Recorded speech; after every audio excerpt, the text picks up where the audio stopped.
The snow fell soft and heavy over Manhattan that night, coating Park Avenue in white silence. Inside the glass-walled penthouse, the smell of roasted turkey and cinnamon candles filled the air. Lauren Hayes adjusted the silverware one last time, glancing at the clock on her iPhone, 7:42 p.m. Her husband, Cole Maddox, the man she'd once believed to be her forever, was 2 hours late.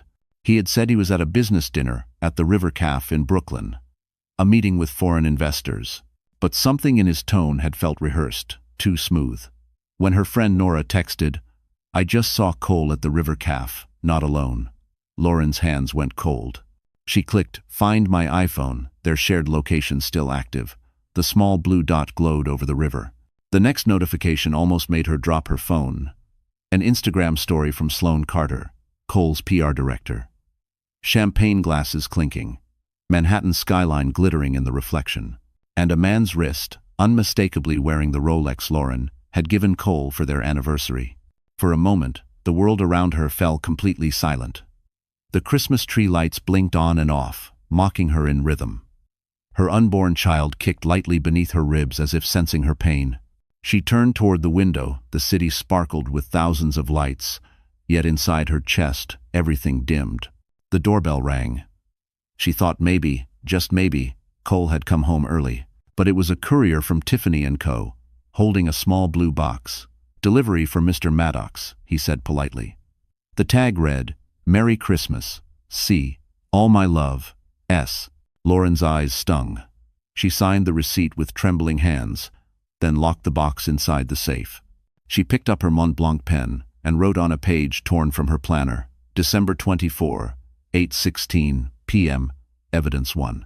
Her hand didn't shake anymore. It was as if her grief had hardened into something sharper purpose. She turned off the oven, wrapped the uneaten turkey in foil, and poured herself a glass of water. Not wine. Not tonight. Through the window, fireworks shimmered above Central Park, each burst illuminating her reflection in the glass calm. Pale, distant. She whispered, "Merry Christmas, Cole." Across the river, at the River Cafe, Cole raised his glass to Sloane, his mistress, toasting to new beginnings. Neither of them knew that the photo from that night, captured in the reflection of a champagne flute, would later become the weapon that ended his empire. As the clock struck midnight, Lauren placed her phone face down, the screen glowing with another message from Nora. "You don't deserve this. Come stay with me." But Lauren didn't reply. She simply whispered to herself, "No. I'm not leaving. He will." Outside, the snow fell heavier, burying the city in white silence. Inside that silence, something inside Lauren Hayes quietly snapped, and something else was born. Morning crept through the curtains, pale and cold. The Christmas lights Lauren had left on overnight blinked faintly against the gray Manhattan dawn. The once perfect penthouse kitchen was a battlefield of untouched dishes and melted candles. Lauren stood by the counter in silence, clutching her coffee mug like it was the last warm thing left in her life. The sound of the front door unlocking sliced through the stillness. Cole walked in, wearing his tailored navy coat, smelling faintly of Sloane's sharp floral perfume, the kind that clung to expensive hotel sheets. He smiled like nothing had happened. "Morning, babe. Sorry I'm late." Dinner ran long. Lauren didn't move. "Dinner with who?" He hesitated for just a second. "Investors. From Dubai. You wouldn't know them." Her gaze flicked toward his wrist. The Rolex was gone. She said nothing, just handed him a cup of black coffee. He frowned. "Where's the cream?" "We ran out." Her tone was flat, polite, mechanical. Cole drank it anyway, too busy checking his iPad for market updates. On the screen, the Bloomberg ticker scrolled red. His firm's stock was dipping. He muttered something about short sellers and PR damage. Lauren watched, thinking how effortlessly he could talk about losses worth millions while ignoring the wreckage in front of him. When he left for his shower, she unlocked his MacBook Pro and started scanning his emails. She wasn't looking for proof of the affair, she already had that. What she needed now was leverage. Her fingers trembled as she found a folder named PR Strategy, January launch. Inside were documents detailing fake charitable donations made in her name to shield corporate funds. Her name, her social security number. A chill ran down her spine. If those numbers went public, She wouldn't just be a betrayed wife, she'd be an accomplice to fraud. She printed the files quietly and hid them in her coat pocket. Her breath came shallow. Every click of the printer felt like thunder. When Cole came out of the bathroom, steam following him, she forced a smile. "You have meetings today?" He nodded, fastening his cufflinks. "Yeah. Big week ahead. I'm going to visit Aunt Evelyn later," she said softly, almost testing him. He frowned. "Evelyn Pierce. She's toxic, Lauren. Don't go digging into old money drama." Old money drama. That was how he described her only family. Her late mother's sister. The one who'd built a quiet financial empire on Park Avenue. The same woman Lauren hadn't spoken to in 3 years, ever since Cole told her Evelyn was controlling and jealous. Now, it all made sense. Cole didn't want her near Evelyn because Evelyn knew things. About the trust. About the money Lauren had walked away from to marry him. Lauren looked down at her wedding ring, the diamond catching the morning light. She wondered how many lies it had witnessed. After Cole left, she packed a small leather bag. Inside, her mother's Cartier bracelet, the Tiffany box still sealed, and the printed evidence from his laptop. She placed her wedding ring on the counter next to the cold coffee. Her phone buzzed an unknown number. A text appeared. "Mrs. Maddox, this is Daniel Wu. Your aunt told me to call. Whatever's happening, don't sign anything. He's already trying to move your accounts." Lauren's pulse quickened. She grabbed her coat and walked out into the freezing air. Snowflakes landed on her lashes as she looked up at the skyline. The glass towers shimmered with false perfection, just like her marriage.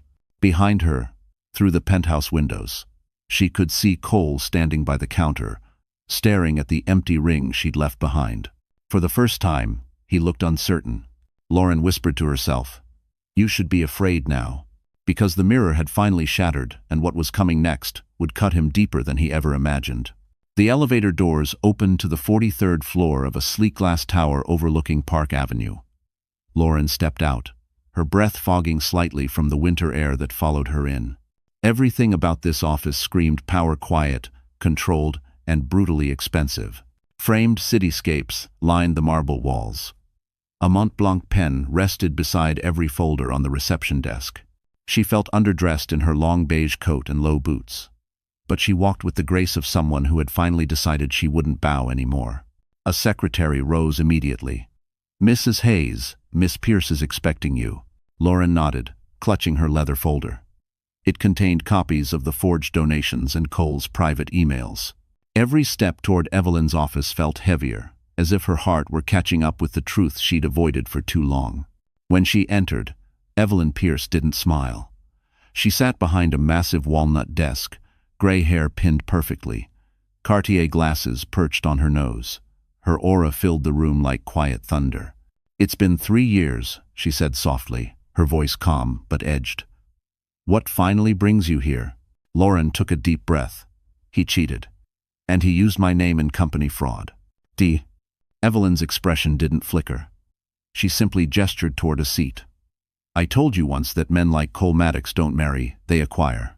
Sit down, Lauren. Let's see what he's taken." Danny Wu entered, then a sharp, composed man in his mid-30s with kind eyes and a Starbucks cup in hand. "Aunt Evelyn told me the basics." "You brought evidence?" Lauren slid the papers across the desk. Danny's eyes widened slightly as he flipped through them. "Well," he murmured, "this is worse than I expected. He's got you listed as co-signer on multiple shell foundations. If this goes public, you'll be the headline." Lauren felt her stomach twist. "Can I clear my name?" "You can," Danny said, tapping the papers. "But you need to move fast and disappear financially before he drains everything." Evelyn leaned back, her gaze sharp. "You still have your mother's penthouse deed, yes?" Lauren nodded. "It was gifted to me before I married him. My name's the only one on it." Evelyn smiled faintly. "Then you have your first weapon. You sell it quietly.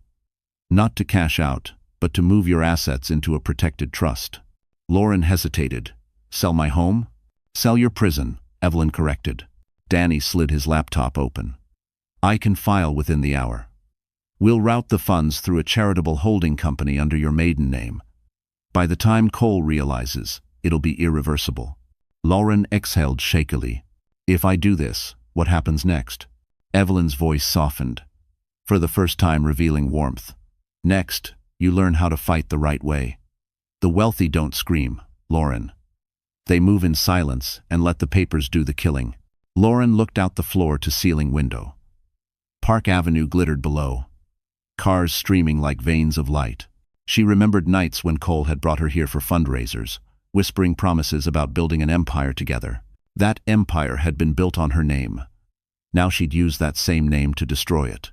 Danny typed rapidly, glancing up. We'll need your signature. You'll be selling to a trust managed by Evelyn's firm, anonymous, airtight, and perfectly legal. Lauren picked up the Mont Blanc pen from the desk. Her reflection stared back from the glass tabletop, tired, pale, but alive. She signed each line without hesitation. When it was done, Evelyn placed a gentle hand on her shoulder. Consider this your first clean breath in years. Lauren smiled weakly, eyes glistening. And the next step? Evelyn's gaze turned fierce again. You vanish before he realizes you've taken his foundation apart. As Lauren stepped back into the cold hallway, her phone buzzed with a message from Cole. Dinner tonight? I miss you. She looked out at the city one last time and whispered, You'll miss more than dinner. I am. Outside, snow began to fall again, soft, silent, and merciless, like justice preparing to land. Lauren arrived at Evelyn's office again the next morning, the air colder, sharper, like the city itself was holding its breath. Park Avenue glittered under a sheet of thin frost. Inside, the building was warm and humming with quiet efficiency. She followed the same marble corridor, clutching the file that now represented her freedom and Cole's undoing. Evelyn looked up as Lauren entered. You didn't sleep. I couldn't, Lauren admitted. Her voice was hoarse. Every time I closed my eyes, I saw his face at that restaurant, smiling. Evelyn handed her a glass of water. You'll stop seeing him once we take back what's yours. She opened a heavy leather folder and laid out a series of old documents. Your mother left this trust in my care. You were only 20 when it was created. It activates under one condition: betrayal. Lauren frowned. Betrayal? Yes. Evelyn's gaze softened, almost tender. Your mother knew your heart. She feared that when you loved, you'd give everything. So she built a safeguard. If any man publicly humiliates or manipulates you into emotional or financial harm, the trust releases in full.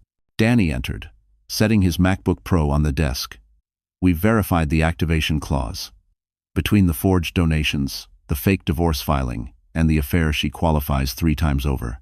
Lauren stared at the documents. How much? Evelyn adjusted her glasses. $120 million in diversified assets. Mostly green tech and sustainable development. Your mother believed in a better world, not just revenge. The number hit Lauren like a silent explosion. She felt her pulse in her throat. For years she'd lived in Cole's shadow, thinking he was the source of stability, the provider. Now she realized she'd always been the fortune, and he'd been the parasite. Danny slid a digital agreement across the screen. Sign here to transfer control to your name. And here, this will authorize the fund to invest under Hayes Ventures. Lauren hesitated. If he finds out, Evelyn interrupted, firm. He will find out. But by then, it will be too late. The paperwork is dated yesterday, notarized, and archived offshore. He can't touch a cent. Lauren picked up the stylus and signed. Her hand didn't shake this time. Evelyn leaned back, satisfied. Now comes phase 2. I want you to partner with Whitaker Holdings. They're bidding for the East River redevelopment project, green architecture, high visibility. You'll walk back into his world, not as a wife, but as competition. Lauren blinked. Whitaker? Grant Whitaker? Evelyn smiled. You remember him from your architecture days. He's been waiting for someone with your mind. He respects you, and he hates men like Cole.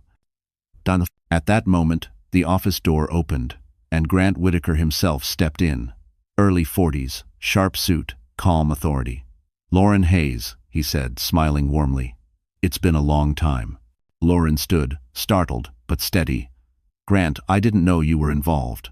I didn't either until I heard what happened, he replied. Your designs from 5 years ago. I still use them as benchmarks. You deserve better than being someone's silent wife. Evelyn looked between them, eyes gleaming. Then it settled. Hayes Ventures will fund 30% of the redevelopment. Grant extended his hand. Welcome back, Lauren. She shook it firmly. The city skyline reflected in the window behind them, cold and perfect, like the surface of ice. When the meeting ended, Lauren stepped into the corridor, feeling something she hadn't in months control. Her phone buzzed. Cole Maddox, incoming call. She didn't answer. She simply whispered to herself, "You built your world on my name. Now, I'll build mine on your ruins." Outside, the wind howled down Park Avenue, cold, righteous, unstoppable. The next week unfolded with an eerie quietness, the kind that comes before a storm. Manhattan was still draped in post-Christmas lights, but the streets had returned to their usual rhythm, cold, fast, indifferent. From the outside, Lauren's penthouse still looked the same, perfect, polished, expensive.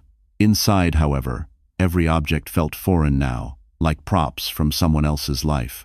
She walked slowly through each room, memorizing the view from every window. The skyline glittered like 1,000 lies. On the marble counter, a bowl of untouched pomegranates, Cole's favorite, had started to rot. She tossed them into the trash, the dull thuds echoing like punctuation marks at the end of a chapter. Her phone vibrated. It was a message from Danny. Buyer confirmed. Discreet transfer in 48 hours. Cole won't see it until it's over. 1. Lauren stared at the message, her reflection caught in the dark phone screen. 48 hours, she whispered. She spent that day boxing up her life. The sound of tape tearing across cardboard filled the silence. Designer dresses, wedding photos, champagne glasses engraved with Forever, C, and L, all vanished into brown Amazon boxes. Every click of the tape dispenser was a small act of liberation. The real estate broker, a calm man in a gray coat, arrived later that afternoon. "We'll list it as private property transfer," he said. "The buyer is an investment trust under Miss Pierce's firm. Everything will appear routine." Lauren nodded, her voice steady. "Just make sure my husband never sees my signature until it's done." The broker gave her a sympathetic look. "You're doing the right thing."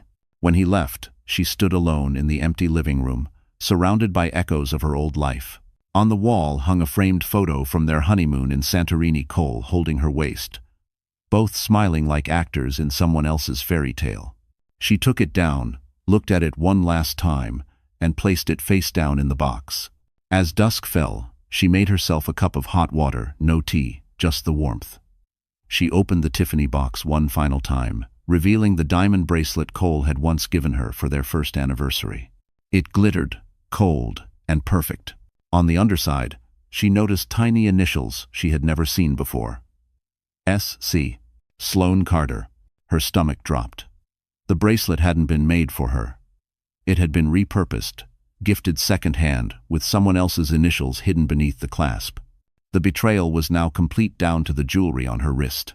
Lauren snapped the clasp shut, placed the bracelet back in the box, and wrote a single line on the lid with a black marker. Return to sender.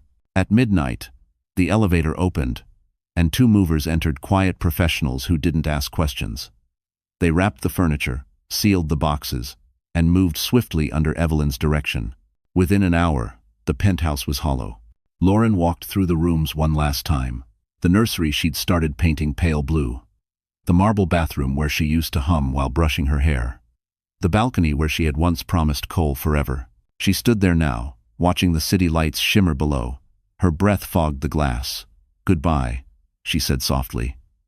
"You can have your empire. I'll build mine." When she closed the front door, she didn't look back. The soft thud of the latch felt final.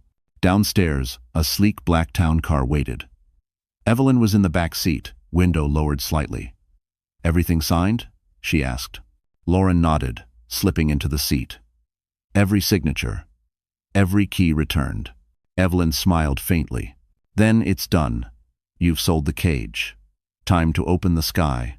As the car merged into the quiet glow of Park Avenue, Lauren turned her head for one last glimpse of the building. The top floor lights flickered, and she almost thought she saw Cole's shadow moving inside, unaware that the walls around him were no longer his. The silent sale was complete, and the countdown to his collapse had already begun. By the first week of January, New York had thawed just enough to let its noise back in. Cars honked, stock tickers flashed red, and the world seemed to hum with its usual chaos. Lauren, however, lived in silence in an apartment in Tribeca with bare walls and a single window that faced nothing but another building.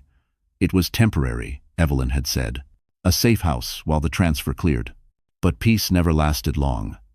That morning, her phone buzzed with 20 unread messages.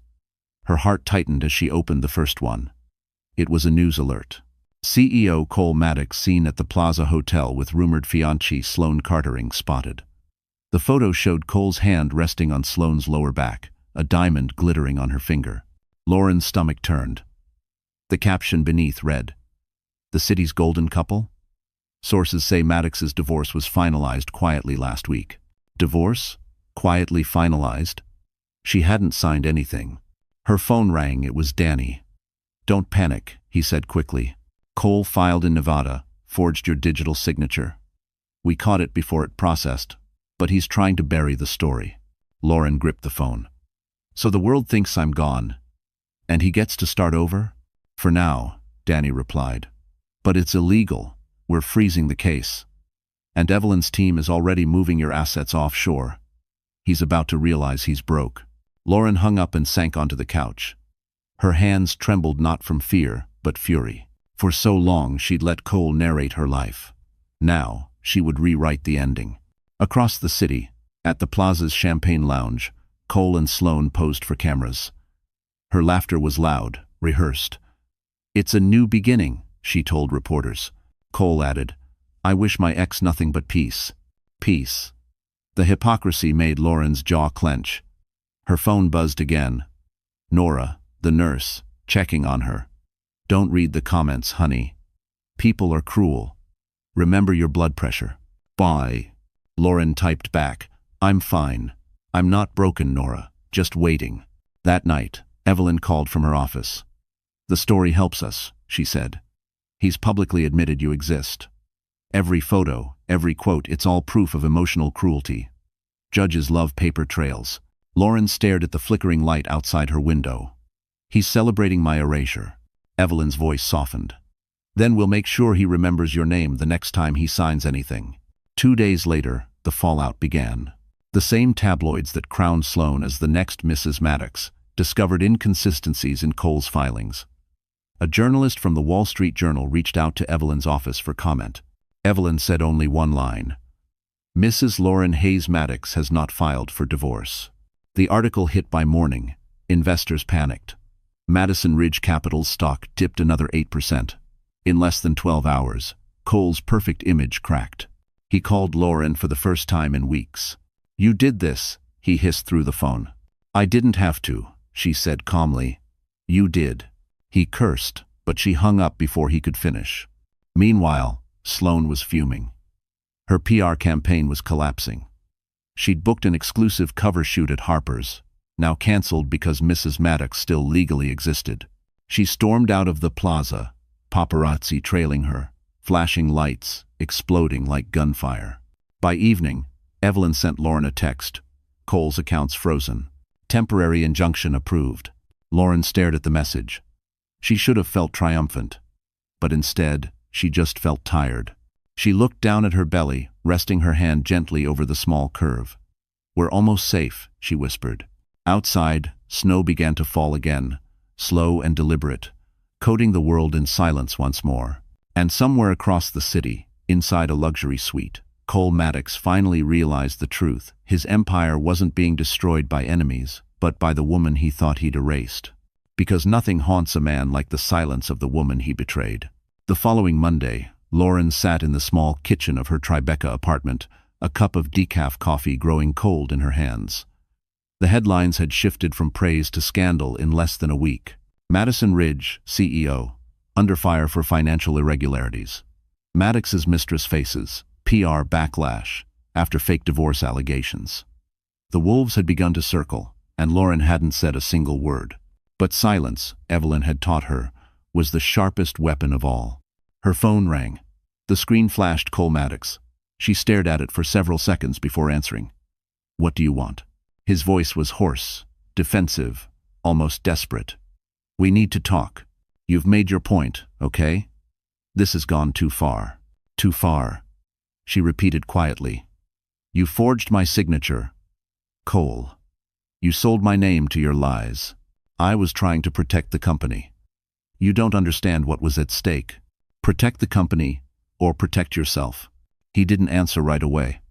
I just made a mistake, all right? One night, one stupid mistake. I was drunk. I didn't even. Stop, she said sharply. You weren't drunk in that photo, Cole. You were smiling. 4. He fell silent. On her end, Lauren could hear the faint echo of traffic, the sound of someone pacing. Can we meet? He asked finally. Please. I don't want lawyers. I want to fix this. Lauren stared at the gray wall in front of her. You can't fix what you burned down. Lauren, he said softly, almost a whisper. I loved you. It was strange after everything. Those words didn't sting. They sounded hollow, like a script he'd rehearsed too many times. You loved owning me, she said, and ended the call. 2 minutes later, a new message arrived. Dinner. Tomorrow. 8. The Rivercalf TS. No press. No lawyers. She didn't reply, but she didn't delete it either. When she told Evelyn, the older woman frowned. It's a trap. He's looking for information or leverage. Danny agreed. Record everything. Let him talk. Lauren hesitated. I don't want to humiliate him. I just want it to stop. Evelyn's gaze hardened. He didn't give you that mercy, Lauren. Remember that. The next evening, she went anyway. The Rivercalf looked the same as that cursed Christmas Eve night-glittering skyline. Soft jazz, white linen tables. She wore a simple black dress and no jewelry, her hair pulled back. She didn't come as a wife. She came as a witness. Cole was already there, looking exhausted. The arrogance that once defined him had been replaced by something brittle. He ordered wine, but she only asked for water. You look good, he said awkwardly. I'm pregnant, Cole, she replied flatly. Good isn't the word. He winced, leaning forward. I didn't know how to tell you. I panicked. Sloane, she's not who you think she is. She used me. Lauren almost laughed. So now you're the victim? He sighed, rubbing his temples. Fine. I screwed up. But you selling the penthouse? Freezing my accounts? That's insane. You're ruining us. There is no us, she said quietly. He looked up then, eyes bloodshot. Do you hate me that much? No, she said softly. I don't hate you. I see you. Cole blinked, confused. See me? Yes, she said. For what you really are. And that's worse than hate. He sat back, swallowing hard. You're going to regret this, Lauren. Maybe, she said, standing up. But at least I'll regret it with my own name. She turned to leave. But before she reached the door, she glanced back once. Cole was slumped over the table, staring into his wine like it held answers.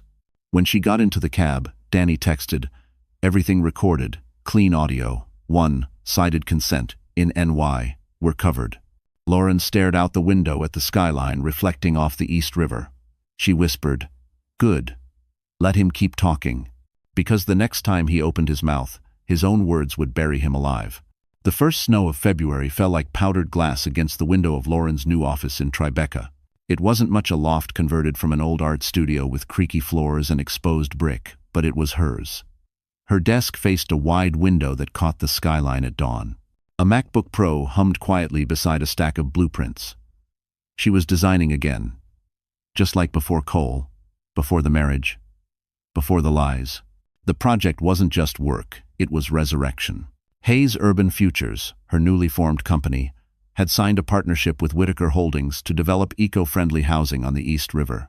It was ambitious, visionary, and symbolic. Rebuilding from ruins. Every meeting, every drawing, felt like taking a breath after years of suffocation. Lauren was reviewing designs when Grant Whitaker appeared in the doorway, holding 2 cups of coffee. You're in early, he said, smiling. I don't sleep much anymore. He handed her one. Then at least caffeinate properly. She smiled faintly, sipping it. Thank you. He watched her for a moment, then said gently, I read the headlines this morning. Cole's board is calling an emergency meeting. SEC investigations are opening. You don't have to worry about him much longer. Lauren set down the cup. Worrying isn't the problem. It's waiting. Every day I wake up and wonder when the next attack will come. Grant nodded. He's unraveling, Lauren. People like him can't live without control. When they lose it, they self-destruct. She turned back to her computer. I used to think he'd destroy me. Maybe this is what karma looks like. Maybe, he said quietly. But don't mistake karma for peace. They're not the same. The day passed in quiet focus until her phone buzzed. A message from Danny. Be careful. Sloan's PR firm is leaking again stories about your mental health. They're trying to discredit you before the board meeting. Shrang, Lauren exhaled. Of course they are. Grant frowned. You can sue them. No, she said. Let them talk. They'll hang themselves with their own rope. But the attacks came fast. Within 24 hours, tabloids published claims that Lauren had emotional instability, that her pregnancy was used for sympathy. Anonymous sources said she'd been obsessively following her husband. Lauren sat in the quiet of her loft, scrolling through the venomous comments. Words blurred together: crazy, jealous, washed-up wife. For the first time in weeks, her composure cracked. Tears spilled silently down her cheeks. She pressed a hand to her belly and whispered, I'm sorry, baby. I'm so sorry you have to feel this. Just then, her phone rang. It was Nora. Lauren, you okay? Lauren wiped her face. They're saying things I can't fight without becoming them. Nora's voice was soft but firm. Then don't fight them. Heal. Let the truth speak later. You're stronger than their noise. After the call, Lauren stood up, went to the mirror, and stared at her reflection. Her eyes were swollen, but there was something new in them: clarity. She reached for the Dior coat hanging on the rack and put it on, not as armor but as a reminder of who she'd been before everything. She walked outside into the cold evening air. Snow crunched beneath her boots. Across the river, Manhattan glowed like a promise. She whispered to herself, no more hiding. Daddy. The next morning, she arrived at the office early again. On her desk sat a small envelope. Inside was a handwritten note from Grant. Keep building. Some storms destroy, others clear the view. Lauren smiled, her hands steady for the first time in months. She opened her laptop, typed a new file name, Project Phoenix. Pour. Across town, Cole Maddox sat in a boardroom, surrounded by nervous executives, unaware that his wife, his supposed victim, was already rising quietly in the very city he thought he owned. Because rebirth doesn't need applause. It just needs silence and a plan. By mid-February, Manhattan had thawed just enough to reveal its dirt again: streets slushed gray, windows fogged with exhaustion, and headlines splattered with scandal. Madison Ridge Capital was under review. Cole Maddox had vanished from public view for a week, and the tabloids were beginning to whisper words like fraud, embezzlement, and SEC inquiry. Lauren sat in her Tribeca office, her laptop open, documents glowing across the screen. Danny's voice came through her AirPods, low and steady. I've been digging into the company's internal filings. You were right, Lauren. There's a fund called Ridge PR, supposedly for philanthropy, but it's just a shell. Money's been moving through it into private accounts. Guess whose name is on the filings? Lauren's stomach tightened. Mine. Yours. Danny confirmed. Cole used your social security number to make it look like you were co-signing those payments. Half the donations went to a fake foundation run by O.N. Sloan, Lauren whispered. Danny nodded. Bingo. She's been moving cash into a Cayman account under an alias. Scarlet Holdings. We can prove she and Cole both benefited. Lauren leaned back in her chair, the city light reflecting off her MacBook screen. If this goes public, he'll lose everything. Danny hesitated. It'll drag you in too, unless we plan this carefully. I don't want to destroy him, Lauren said quietly. I want justice. For me. For the truth. Danny sighed. Justice and destruction often look the same, Lauren. Just promise me one thing: don't confront him yourself. I won't, she said. But she already knew she would. That evening, Evelyn invited her to dinner at her Park Avenue apartment. The skyline glowed gold through the floor-to-ceiling windows, a view that had once made Lauren feel small but now only made her determined. Evelyn poured a glass of sparkling water. Danny told me about the shell accounts. We have enough to bring the board down on him like a hammer. Lauren nodded slowly. If we leak it, the company collapses. Thousands of jobs. Evelyn studied her.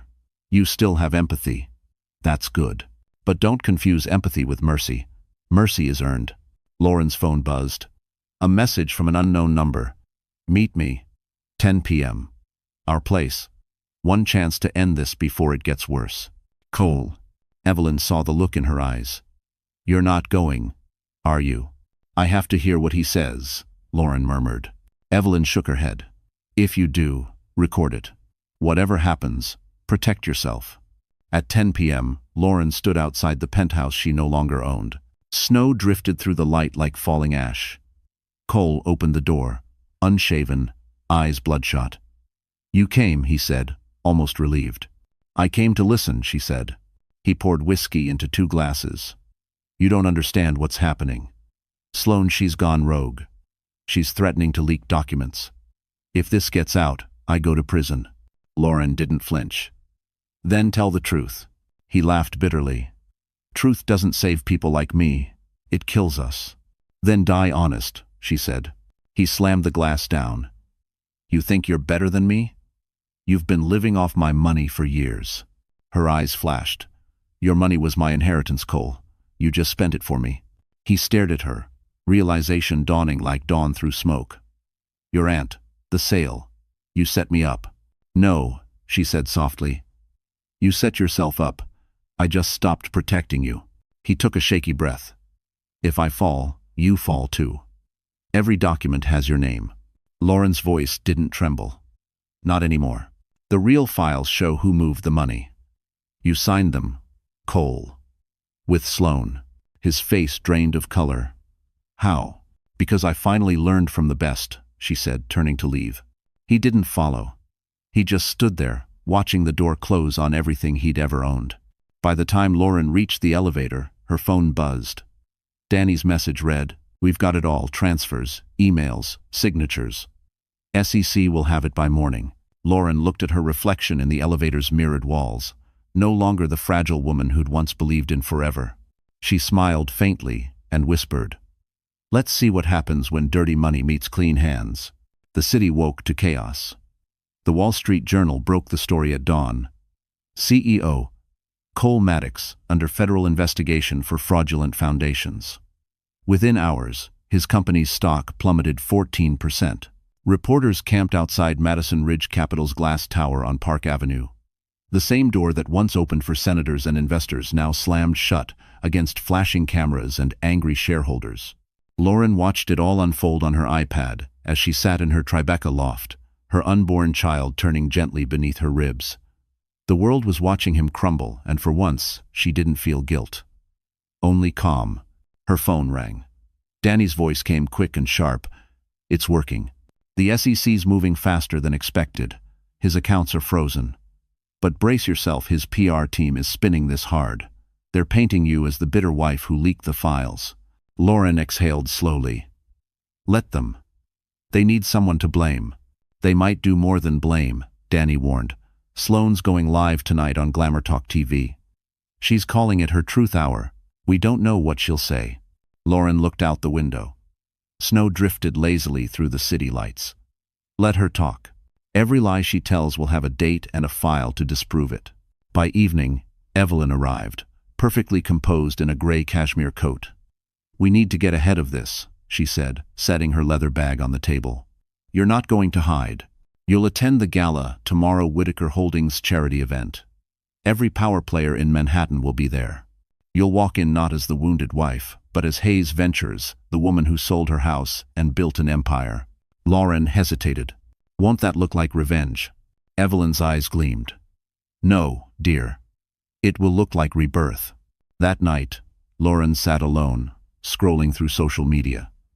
Sloane appeared on TV, tears glistening perfectly under studio lights. I didn't know Cole was still married, she said, voice trembling. He told me it was over. I was manipulated too. Then, as if on cue, she lifted her hand wearing the diamond ring Cole once promised Lauren was custom-made. Pardon. The next image on the screen froze Lauren's breath. A slideshow flashed behind Sloane. Candid photos of Cole and Lauren, cropped cruelly, captioned, "The marriage that broke him." Lauren's phone exploded with messages. "Are you okay? You should respond." But she didn't. Instead, she opened a file Evelyn had sent earlier, a scanned letter from her late mother, part of the trust documents. "My girl," it read, "if you are ever betrayed, remember this. Dignity is the quiet form of revenge. Let your silence outlive their noise." Lauren closed her eyes, inhaled deeply, and smiled for the first time in weeks. The next day, the Ritz-Carlton ballroom shimmered under 1,000 crystal lights. Paparazzi lined the entrance, expecting Cole and Sloane. But when the black Mercedes pulled up, it was Lauren who stepped out. She wore a simple Dior gown, black velvet that framed her like armor. Her hair was loose, her posture perfect. Flashbulbs exploded as murmurs rippled through the crowd. "That's Lauren Maddox. She came? She looks unstoppable." Inside, the whispers followed her like perfume. Grant Whitaker greeted her at the door with a proud smile. "You made it. Was there ever a doubt?" She replied softly. Halfway through the evening, Cole arrived. Disheveled, eyes hollow, tie loose. His appearance drew a sharp wave of gasps. The golden couple was broken, their roles reversed under the chandeliers. Lauren didn't approach him, didn't speak, didn't even look in his direction. She didn't have to. Cameras caught it all, the woman he'd humiliated standing tall while he floundered in shame. Later, as reporters begged for a quote, Lauren finally spoke, her voice calm, steady, almost kind. "I have nothing to say about my past," she said. "But I have everything to build for my future. Bye." And as the flashes lit up the room, Cole's reflection flickered in the mirrored wall, shattered, shrinking, and forever haunted by the woman who no longer needed his name. The morning after the gala, headlines painted the city gold with Lauren's name. Lauren Hayes Maddox stuns at Ritz-Carlton Gala. From betrayal to billionaire, the comeback of the year. Every article praised her composure, her silence, her poise. They didn't know the storm still brewing underneath. By noon, the door to her Tribeca loft buzzed. Danny was there, coat dusted with snow, his expression grave. "You might want to sit down," he said, setting his briefcase on the table. Lauren frowned. "What now?" He opened his laptop and spun it toward her. On the screen was a message from an encrypted address. It contained photos, screenshots of her trust activation, private contracts, bank routing details. At the bottom, a message in red font. "Pay $5 million or the world learns your fortune was triggered by infidelity revenge." Lauren stared at the screen, pulse rising. Who sent this? Danny's jaw tightened. "We traced the metadata. It's Sloane. She's desperate. After last night, Cole's completely isolated. And her name's mud in the PR world. She wants to drag you into the scandal." Evelyn joined via video call from her office, elegant and controlled as ever. "Ignore it," she said. "Blackmailers feed on fear." Lauren nodded slowly but couldn't ignore the nausea curling in her stomach. "She'll go public anyway, even if I don't pay." Evelyn's eyes narrowed. "Then we'll make sure when she does, no one believes her." That night, as snow started again, Lauren found herself pacing. The old anxiety clawed back years of gaslighting, of being made to doubt her own worth. She finally stopped, hands pressed to her stomach. "I promised peace," she whispered to her unborn child. "Not war." But peace was expensive, and lies were cheap. The next day, Sloane Carter held a press conference outside the Plaza Hotel. Cameras flashed as she stepped forward, wrapped in a red coat, crocodile tears glistening. "I'm here to speak the truth," she began. Lauren Hayes activated a trust by falsely claiming infidelity. She's exploiting legal loopholes to fund her revenge. Lauren watched the broadcast from her office, jaw tightening. Grant Whitaker, seated across from her, shook his head. "She's hanging herself. Every word she says can be disproved with timestamps and witnesses." Danny burst in minutes later, waving a file. "Guess what? We found her weak point. The photos she's leaking, they were stolen from an internal company server. Federal offense. She's not exposing you. She's incriminating herself. Lauren exhaled, her composure returning. Then let's not stop her. Let her finish the show. Too dead? By evening, Sloane was everywhere: talk shows, gossip blogs, podcasts. She painted Lauren as a calculating manipulator. But with every interview, new contradictions emerged. Dates didn't align. Claims didn't match public records. Online, the tide turned swiftly. Number Sloanleys began trending by midnight. Evelyn called with a tone that sounded almost amused. You see, dear, letting fools speak long enough is the most elegant form of justice. Cole, however, wasn't laughing. He called Lauren past midnight, voice trembling with rage. You think you've won? You think they won't turn on you next? You made me a villain. You made yourself one, she replied calmly. He lowered his voice. You think that baby will save you. You're not the only one with secrets. For the first time, a flicker of real fear crossed her face. What are you talking about? But he hung up. The next morning, a manila envelope arrived at her office with no return address. Inside were medical forms from Lenox Hill Hospital falsified, claiming Lauren's pregnancy was a lie. A note on top read, "The truth always surfaces." Lauren sank into her chair, fury mixing with disbelief. Cole had crossed a new line, attacking her motherhood, her integrity, her very body. She clenched her fists, whispering, "You wanted a war. Now you'll have one." And for the first time, the fire in her eyes wasn't pain, it was purpose. 3 days after Sloane's disastrous press tour, Manhattan buzzed with rumors. Investors whispered, board members panicked, and every business channel replayed Cole Maddox's red-eyed denials on loop. Madison Ridge Capital, once the crown jewel of Park Avenue, was now radioactive. Lauren sat in her office at Hayes Ventures, watching it all unfold on her MacBook. She should have felt vindicated, but she didn't. She felt unfinished. Cole's last call haunted her: the threat, the lies, the forged hospital forms. It wasn't just cruelty anymore. It was war. Danny entered, holding a legal folder. You're going to want to see this. Lauren looked up. What is it now? He dropped the folder on her desk. A transcript from yesterday's emergency board meeting. One of my contacts leaked it. Lauren opened it, scanning the pages. Cole's name appeared over and over. Every line a new fracture in his empire. Unauthorized transfers. PR funds unaccounted. Risk exposure beyond control. Danny read aloud. They're turning on him. 2 board members have already resigned. The rest are calling for his removal. Lauren closed the folder slowly. He'll fight back. He's already fighting, Danny said grimly. He blamed you for the leaks. Said you hacked his system out of revenge. Lauren leaned back, her jaw tightening. Classic Cole. Blame the woman who knows too much. Mayball. Before Danny could reply, Evelyn's voice came through on speakerphone. Lauren, dear, we've been invited to the next board session. The interim chairman wants your input on stabilizing the East River project funding. Lauren blinked. You're saying they want me in the same room with him? Yes, Evelyn said, calm and calculated. This is your moment, not revenge vindication. He'll see what he threw away sitting at the same table, holding the power he thought he owned. Jen. That afternoon, Lauren put on a charcoal gray suit and her mother's Cartier bracelet.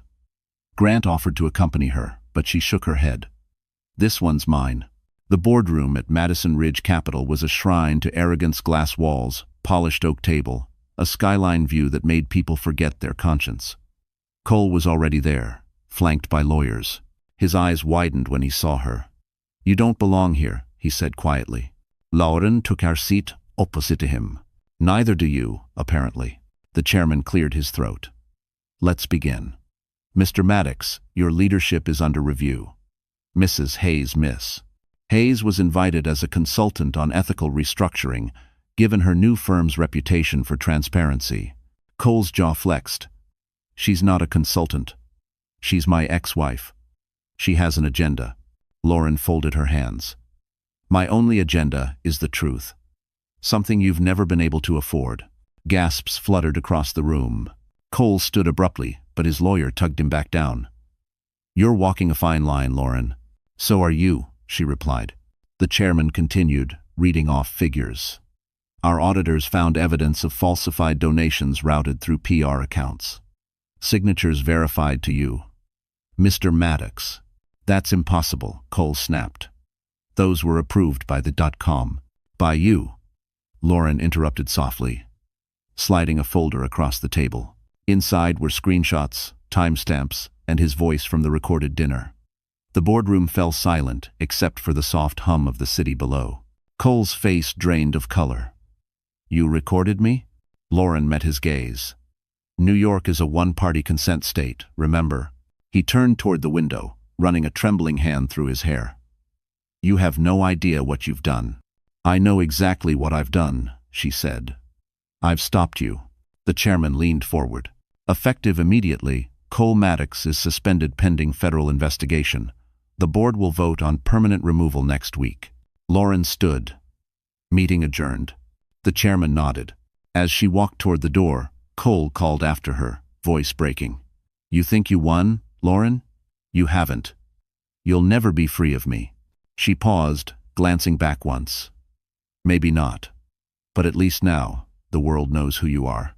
Outside, the winter wind cut through Park Avenue. Lauren buttoned her coat and took a deep breath. Inside that glass tower, the empire Cole built on deceit had finally begun to crack, and the woman he underestimated was holding the hammer. That night, after the boardroom battle, Lauren returned to her apartment exhausted but strangely weightless. For the first time in years, she could breathe without fear of what waited behind her. The city lights blinked outside like 1,000 beating hearts alive, relentless, indifferent. Evelyn was already there, sitting by the window with a small velvet box in her lap. You handled yourself well today, she said, her voice a blend of pride and melancholy. Your mother would have been proud. Lauren smiled faintly. She always believed I'd be strong. I just didn't think it would take this much pain to prove her right. Evelyn held out the velvet box. This came from the bank today. It was in the trust vault, sealed with her handwriting. Lauren hesitated before opening it. Inside was a letter, aged but pristine, folded neatly over a small silver key. Her mother's handwriting swept across the paper in the same elegant curves Lauren remembered from childhood. She unfolded it slowly, her pulse catching at the first line. My dearest Lauren, if you're reading this, it means your heart has been broken by someone who mistook your kindness for weakness. Lauren's breath trembled. I know you. You forgive too easily. You believe love can fix what power destroys. But I built this trust not for revenge, my darling girl. It was to remind you that you were always enough. The money is not your weapon. It's your shield. Build something from it. Something that lasts. By the time she reached the end, tears blurred the words. The letter continued. You will be tempted to fight fire with fire. Don't. Stand taller. Let dignity be the loudest sound in the room. The world doesn't remember who shouted it, remembers who survived. 5. Lauren folded the paper back into the box, her tears falling silently onto the velvet lining. For years, she had been searching for her mother's voice in memory. Now it was speaking to her directly from the past. Evelyn reached over and touched her hand gently. She knew exactly who you'd become. Lauren looked down at the silver key. What's this for? Evelyn smiled softly. Her storage unit in Hudson Valley. She kept things she didn't want your father, or later, anyone to find. You'll understand when you go. Lauren brushed her thumb over the key, feeling its cool weight. I don't even know what I'd say to her if she were here. Evelyn looked out at the city. You don't have to say anything, Lauren. You're living the answer she prayed for. Later that night, Lauren sat alone at her desk, reading the letter again. Each sentence felt like a thread stitching her back together. She lit a candle, whispering, Thank you, Mom, for saving me even from the grave. Ty. Her phone buzzed. Grant Whitaker. You still awake? He texted. She smiled faintly. Barely. Long day. You made history. The city's talking about you. Want me to pick you up for the ground inspection tomorrow? She hesitated, then typed back. Sure. Morning's fine. Before going to bed, she placed the letter in a frame on her nightstand, beside the ultrasound photo of her baby. The candlelight flickered across both past and future, side by side. Outside, the snow had stopped, leaving the streets slick and shining. Somewhere downtown, Cole sat alone in his office, the silence deafening, the walls closing in. Lauren didn't know it yet, But the letter wasn't just closure, it was a map. The key would lead her to one final truth her mother had hidden, a truth that would change the game entirely. She turned off the light, resting her hand on her belly. "We're almost there," she whispered. And for the first time, she dreamed not of revenge or fear, but of tomorrow. The morning after Lauren read her mother's letter, Manhattan felt unnaturally bright, the kind of winter sunlight that reveals everything you'd rather stay hidden. Lauren met Grant outside the East River construction site, hard hat in hand, bundled in a long wool coat. The wind cut sharp, but she didn't feel it. She was alive again, focused, steady, unstoppable. Grant smiled as she approached. "You're early." "Pa." "Old habits," she said, tucking her hair behind her ear. "I used to wait up for him every night. Now I just wake up before the Sunday." He laughed softly, then handed her a tablet showing the new development plans. "The board's ready to approve the final blueprint. You're changing the skyline, Lauren." Literally. Before she could respond, her phone vibrated. It was Nora. The nurse's voice crackled through the line, urgent. "Lauren, don't panic. But there's something you need to see. It's about Sloan." Lauren stepped aside, frowning. "What happened?" "She's on social media again, posted a sonogram photo, claiming she's pregnant. She tagged Cole." Lauren froze. "Pregnant?" "Fake," Nora said quickly. "The image is from Lenox Hill's database. I recognized it. It's one of our archive templates. She edited the patient name, but not the metadata. She just committed digital fraud, and if Cole endorses it publicly, he's finished." Lauren's mind raced. "Send me everything. Timestamp, file ID, all of it." Grant watched as she hung up, his brow furrowed. "Trouble?" "Opportunity," she said quietly. By noon, page 6 had exploded. Maddox and Carter expecting first child amid corporate scandal. The headline trended for hours. Cameras swarmed the plaza, where Sloan posed dramatically on the steps, clutching her stomach like a tragic heroine. Cole, desperate to save face, released a statement. "Yes, Sloan and I are expecting. I look forward to this next chapter of life." The response was immediate and vicious.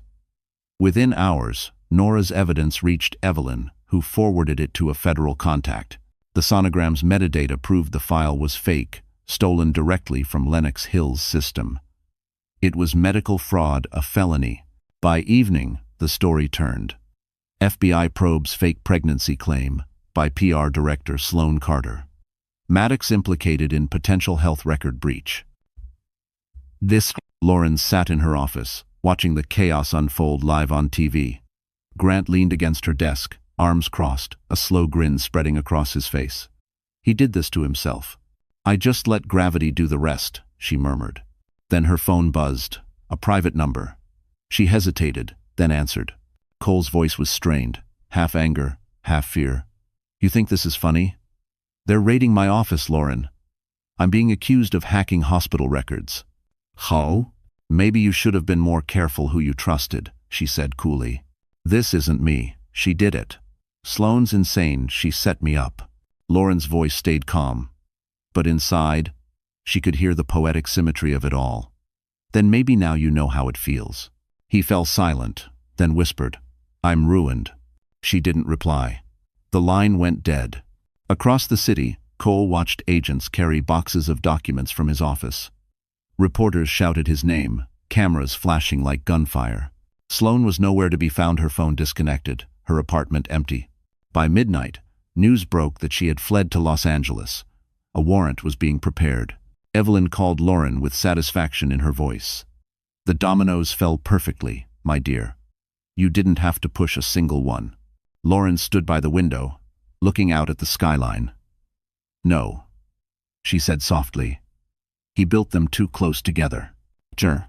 For the first time, she allowed herself a small, honest smile, not of revenge, but release. Somewhere across the city, Cole Maddox sat alone in a hotel suite, his empire in ashes, his name smeared across every screen. Lauren whispered to the night, "You thought power made you untouchable. You were wrong. Truth doesn't need power, it only needs time." And time, finally, was on her side. February's chill bit deep, but the Ritz-Carlton ballroom glowed with gold. Chandeliers shimmered over crystal tables, violins hummed softly, and New York's elite floated through the room like they owned time itself. For the first time in months, Lauren felt the calm before a new chapter, not the hollow calm of surrender, but the stillness before triumph. Grant walked beside her through the marble foyer, tuxedo crisp, charm effortless. "Ready?" he asked. Lauren nodded, smoothing her black satin Dior gown. The Cartier bracelet on her wrist caught the light. "As I'll ever be." Outside, the red carpet was chaos, reporters calling names, flashes popping. Evelyn had orchestrated everything. No interviews, no comments, just presence. "A queen never explains herself," she'd said. Lauren stepped from the car. The crowd stilled for a heartbeat, then gasped. Cameras turned in a wave of light. She walked slowly, deliberate, her hand resting lightly on her stomach. In that moment, the narrative shifted from scandal to strength, from gossip to power. Inside the ballroom, conversations hushed as she entered. Even among Manhattan's royalty, she stood apart. The woman Cole Maddox had betrayed now walked as the embodiment of grace under ruin. Grant leaned close and whispered, "He's here." Across the room, Cole stood by the bar.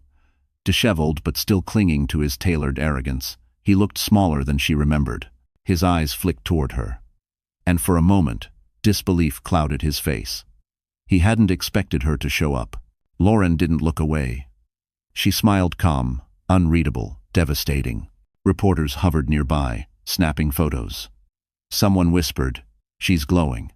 Another murmured, "That's what peace looks like." Evelyn appeared at Lauren's side, radiant in silver. Perfect timing.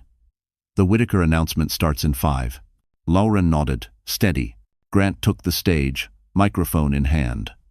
"Tonight, we celebrate more than a project," he said. "We celebrate rebirth. A city rebuilding itself, and a woman whose vision made that possible." The spotlight turned. "Ladies and gentlemen, please welcome the new partner of Whittaker Holdings, Miss Lauren Hayes." Applause thundered. Cameras flashed like lightning. Cole froze mid-drink, his glass trembling. Lauren walked to the stage, each step deliberate. She reached the podium, looked out over the glittering crowd, and spoke softly, but her voice carried. "Rebuilding isn't about revenge," she said. "It's about remembering who you were before someone tried to rewrite you. We've all been broken, betrayed, or underestimated. But we're not defined by what destroyed us. We're defined by what we build afterward." For a moment, the room was silent. Then applause rose again, genuine and thunderous. Cole set his glass down too hard. The stem cracked, spilling whiskey onto the tablecloth. People turned. The humiliation spread like ripples on water. Lauren stepped down from the stage, composed. Grant met her halfway, his smile warm but restrained. "You just burned him alive without touching a match," he whispered. She smiled faintly. "Fire's overrated. I prefer light." As the night unfolded, Cole tried to approach her. Security, briefed by Evelyn, intercepted him before he could get close. "Miss Hayes isn't taking visitors tonight," they said firmly. He watched helplessly as she laughed with donors, journalists, and investors, the same crowd that once bowed to him.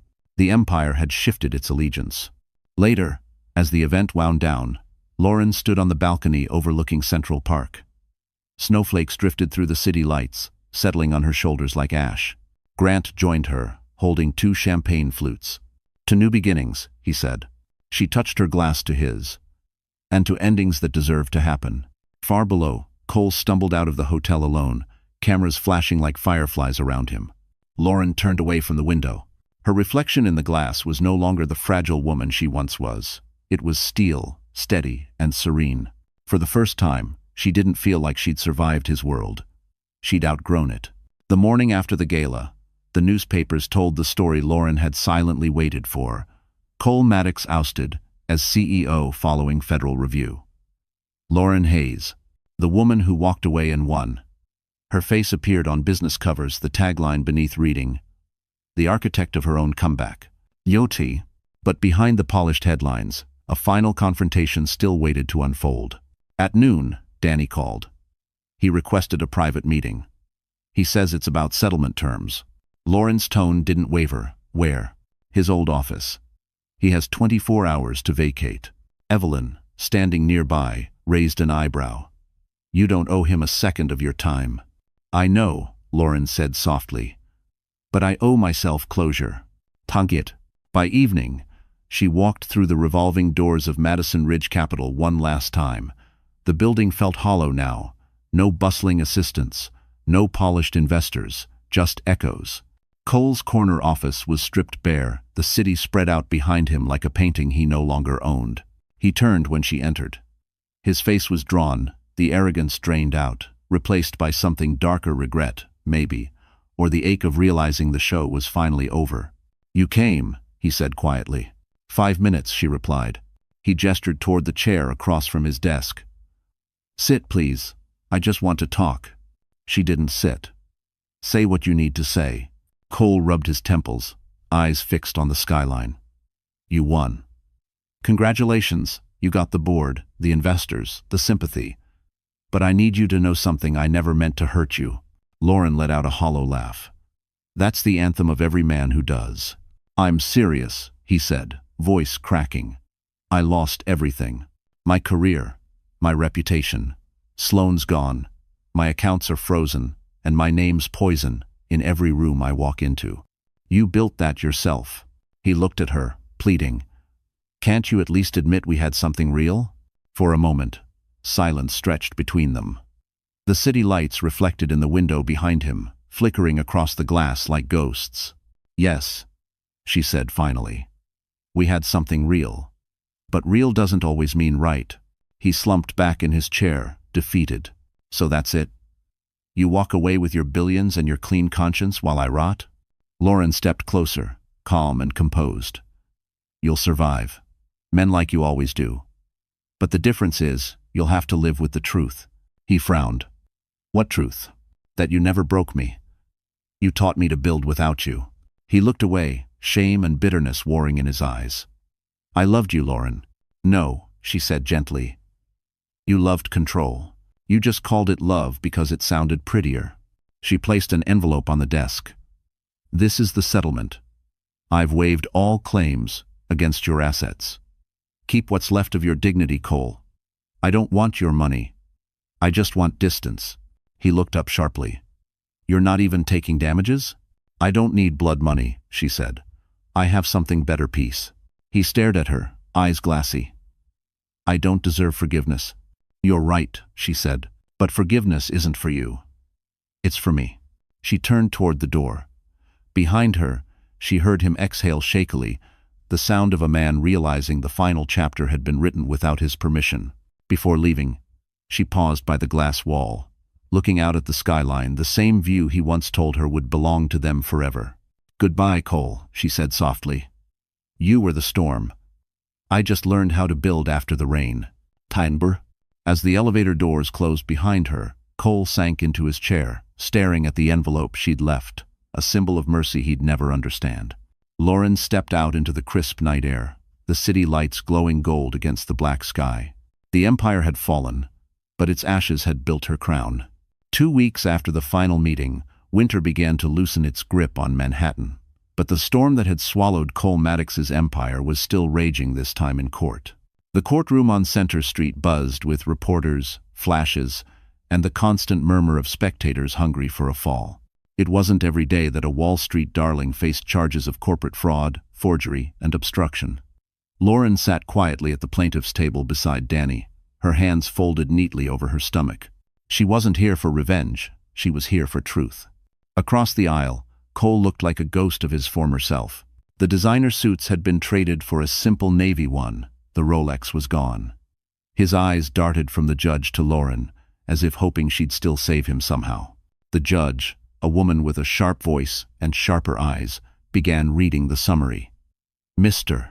Maddox, evidence presented shows willful misappropriation of charitable funds, falsification of legal documents, and coercion of a spouse for personal gain.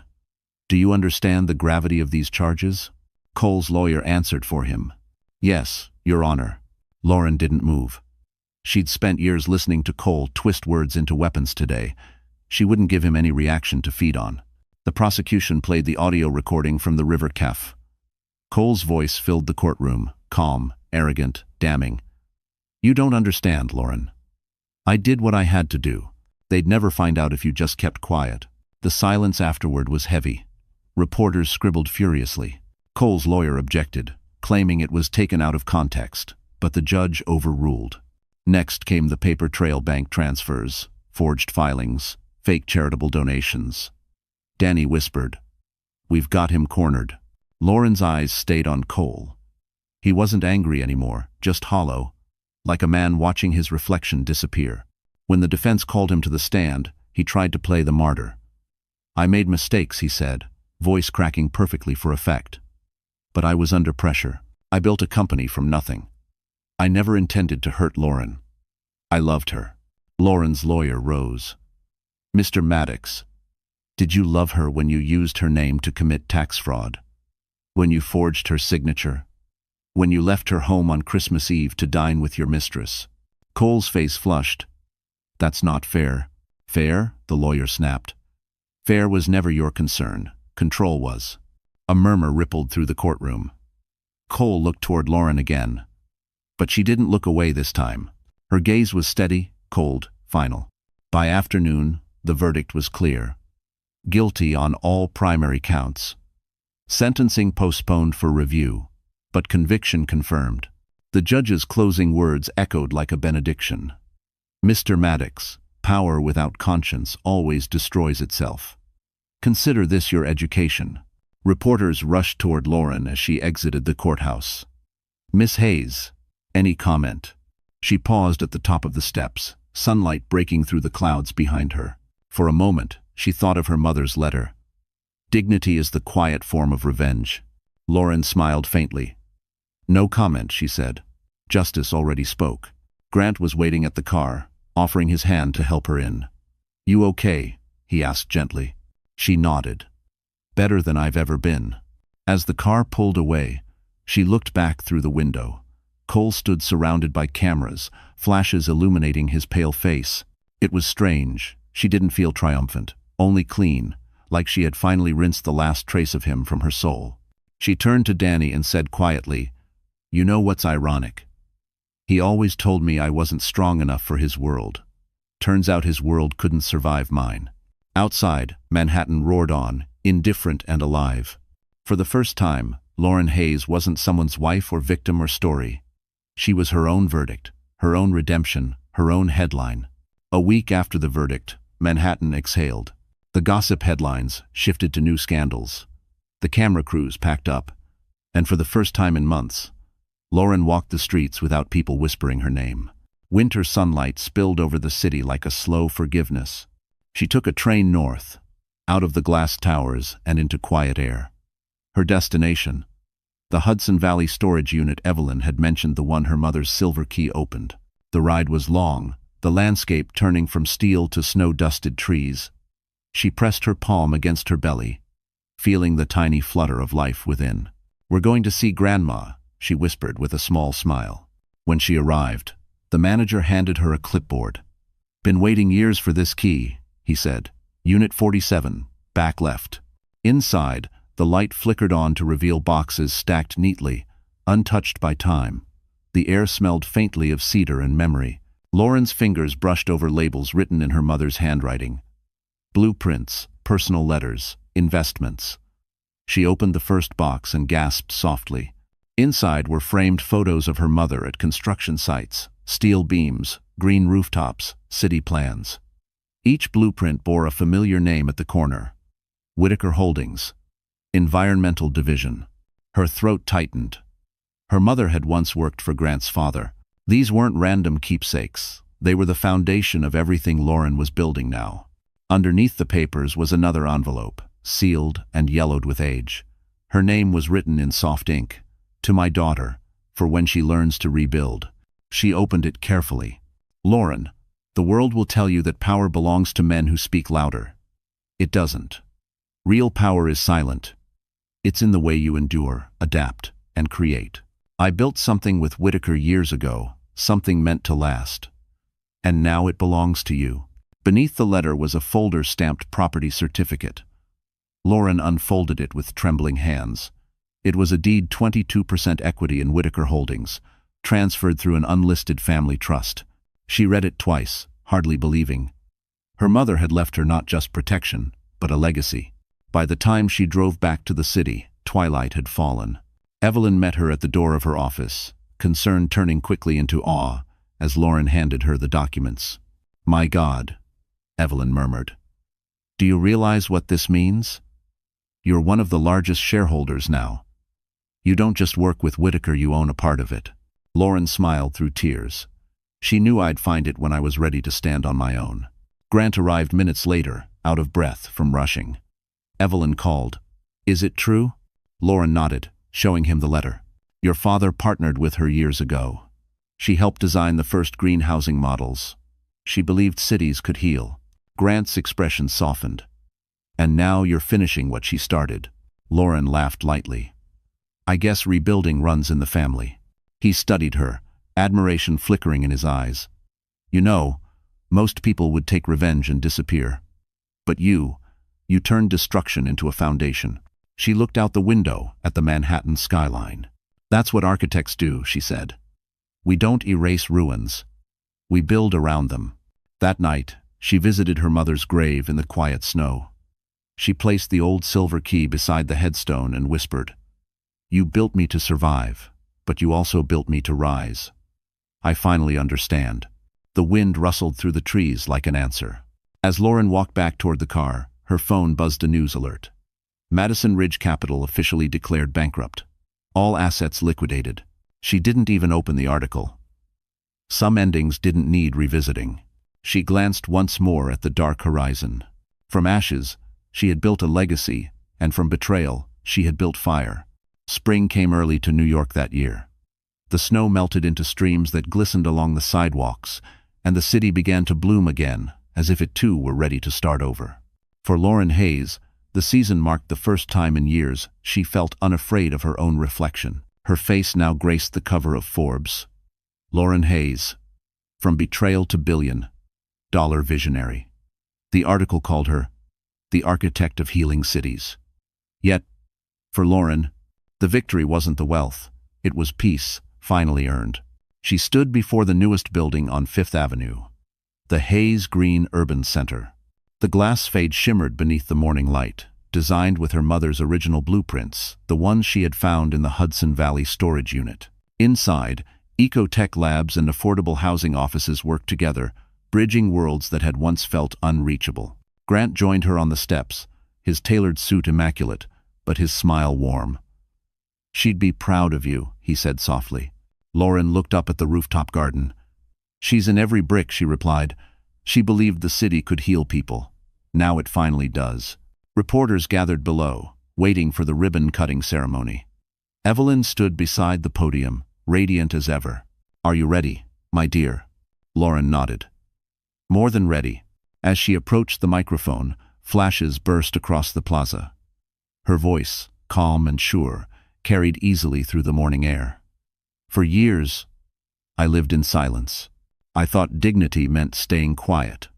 But dignity isn't silence, it's strength. This building isn't about what I lost. It's about what I refused to let die. Hope." Applause rolled through the crowd like a wave. The ribbon fell, the cameras clicked, and the city seemed to exhale with her.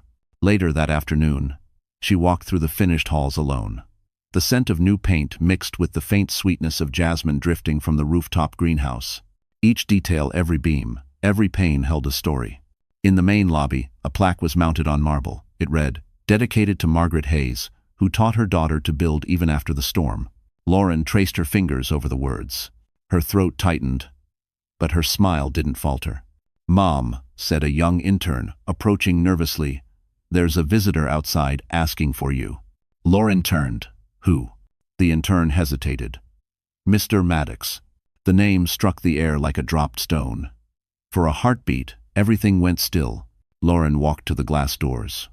Outside, Cole stood on the sidewalk in a wrinkled suit, thinner, smaller, the city moving past him without notice. His eyes met hers through the glass, pleading silently for acknowledgement. She stepped closer but didn't open the door. He mouthed something. "I'm sorry." She nodded once. Not in forgiveness, but in finality. Then she turned away. Cole remained there for a few seconds, watching her disappear into the building that bore her name. When he finally walked off into the crowd, no one recognized him. The man who once ruled Park Avenue was now just another shadow swallowed by the city. Inside, Lauren took the elevator to the top floor. The view stretched wide across Central Park, sunlight bouncing off the windows of the Plaza Hotel, the same skyline she once watched through tears. Grant entered quietly, setting a cup of Starbucks coffee beside her. "You did it," he said. Lauren looked out at the city, her city. "We did it," she corrected. From below, the plaza buzzed with life, children, workers, laughter. The noise of rebuilding, not destruction. She touched the small bump of her belly, now nearly showing. "You'll never know what fear feels like here," she whispered. On Fifth Avenue, where she had once stood broken, Lauren Hayes now stood unshakable, the woman who turned betrayal into blueprint and ruin into rebirth. A year passed. The city had changed, and so had Lauren. Winter returned to Manhattan, softer this time, less cruel, less lonely.